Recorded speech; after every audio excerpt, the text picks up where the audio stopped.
January 15th, 1919. The sun is shining, and the people of Boston's North End stepped outside to enjoy it. After weeks of bitter cold, the temperature had risen to 40 degrees. Children played in the streets. A firefighter named George Leahy sat down at the pool table in Engine Company 31 to play cards with his friends. Above George and his friends loomed a massive tank. It was 50 feet tall and 90 feet wide. It was painted a rusty brown. It held more than 2 million gallons of dark industrial molasses, which is basically liquid sugar. The tank had been groaning all morning. At 12:40 p.m., the steel walls began to scream. A sound like machine gun fire cracked across the neighborhood. Thousands of rivets sheared away. They flew through the air like bullets. Then the tank split open. A wall of molasses 25 feet high burst into the streets at 35 miles per hour. This is the story of how greed and neglect made sugar kill 21 people. To understand why a tank holding 2.3 million gallons of molasses stood in the middle of a housing district, you must know what was happening in the world in 1915. World War I had begun in Europe. Armies needed explosives. Explosives needed alcohol. Alcohol could be distilled from molasses. The United States had not yet entered the war, but American companies were selling munitions to France, England, and Canada as fast as they could make them. The profits were enormous. Companies like DuPont reported net earnings of $57 million in 1915. That is an almost unthinkable sum for that era. The United States Industrial Alcohol Company saw its opportunity. The company bought a subsidiary called Purity Distilling. They built a massive storage tank in Boston's North End.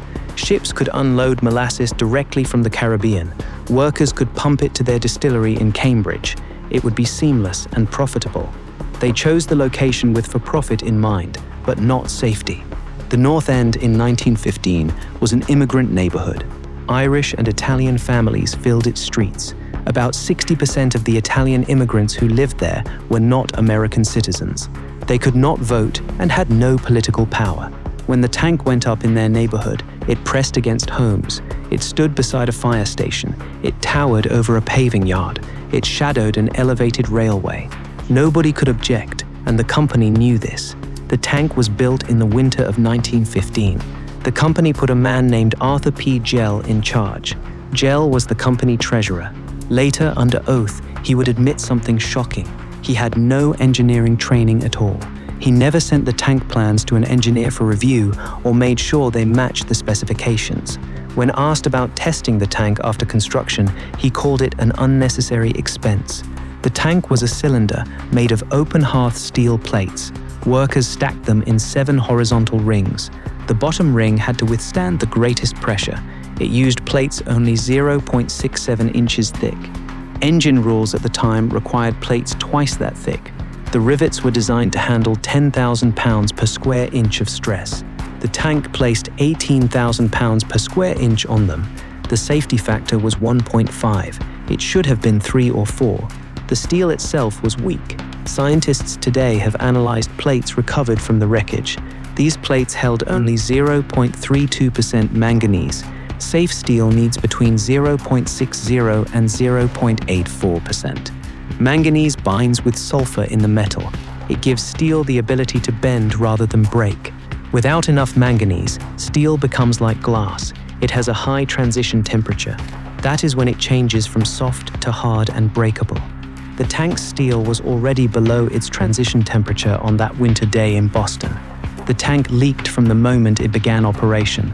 When filled to capacity, it creaked and made noises. Children in the neighborhood would collect the molasses that dripped constantly from the seams with buckets. The company did not fix the leaks. Instead, they painted the tank brown to hide the stains created by the leaks. An employee named Isaac Gonzalez saw the danger.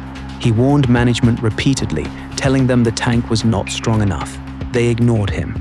On January 15, 1919, the tank was nearly full. A ship from Puerto Rico had recently arrived. Workers pumped a fresh load of Caribbean molasses into the tank. It was heated to make it flow faster. The warm liquid hit the cold steel. The temperature outside had risen rapidly. The molasses began to ferment. This produced carbon dioxide gas. The pressure inside the tank grew. At 12:40 p.m., the doomed structure failed. Forensic analysis later determined where the rupture began. It started at the base, near a 20-inch manhole cover. A small crack formed at a rivet hole. Because the steel was below its transition temperature, it could not give way and shattered. Fractures in brittle steel travel fast.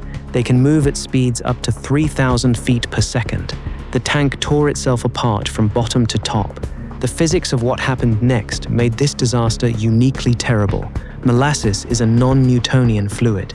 Under extreme stress, its thickness drops. It becomes more liquid.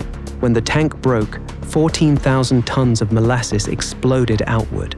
Physicists call this a gravity current. Because molasses is 1.5 times denser than water, it pushed violently through the lighter air. The wave reached 40 feet high at first, then it stabilized into a crest 15 to 25 feet tall. The energy released was immense. The wave moved at 35 miles per hour. It behaved like a landslide. The sheer mass and force crushed everything in its path. A 2.5-ton section of the tank's steel armor was thrown through the air. It flew 200 feet and landed in a children's playground. The elevated railway tracks collapsed under the force. An entire fire station was ripped from its foundation. It fell onto its side. Wooden houses compressed and folded like cardboard. The wave cooled as it spread. By the time it reached the surrounding streets, the temperature had dropped. The molasses thickness increased by a factor of 3. It became a paste like wet cement.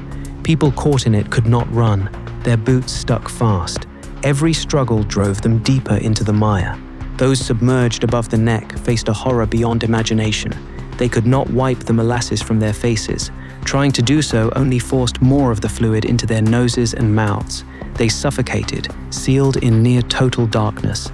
10-year-old Maria D'Stacio was gathering firewood near the docks. The wave swallowed her whole. Her cause of death was listed as drowning in molasses. Her friend Pasquale Jantosca was also 10 years old. He was collecting sticks beside her. His father watched from a window and saw the huge molasses wave consume his son.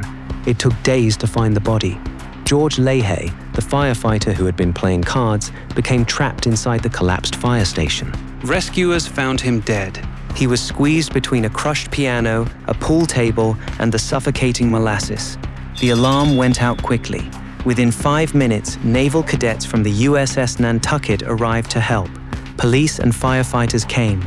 Red Cross workers and volunteers joined them.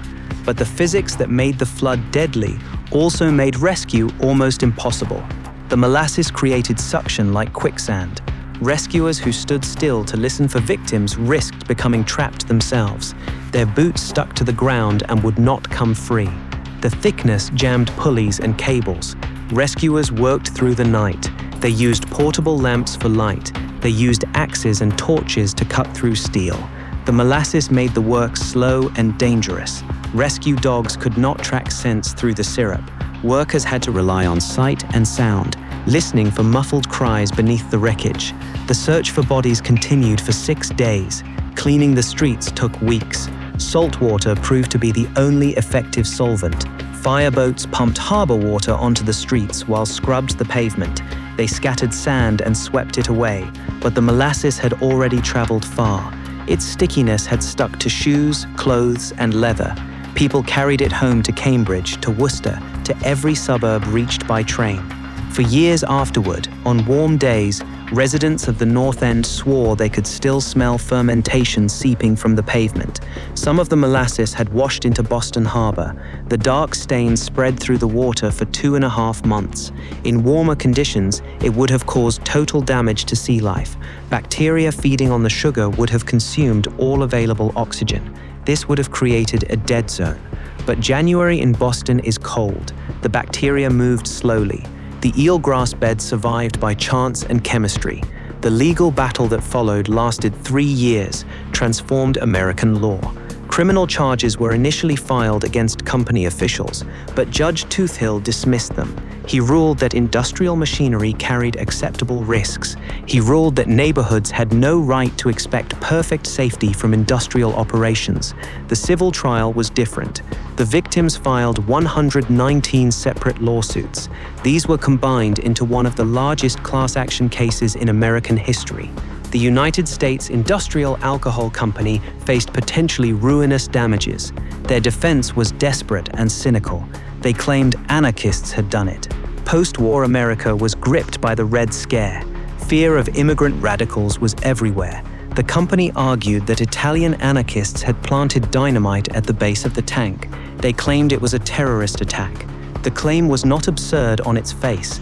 Radical groups like the followers of Luigi Galliani had indeed bombed targets in Chicago and New York. Sacco and Vanzetti were active in the same area at the same time, but there was no evidence.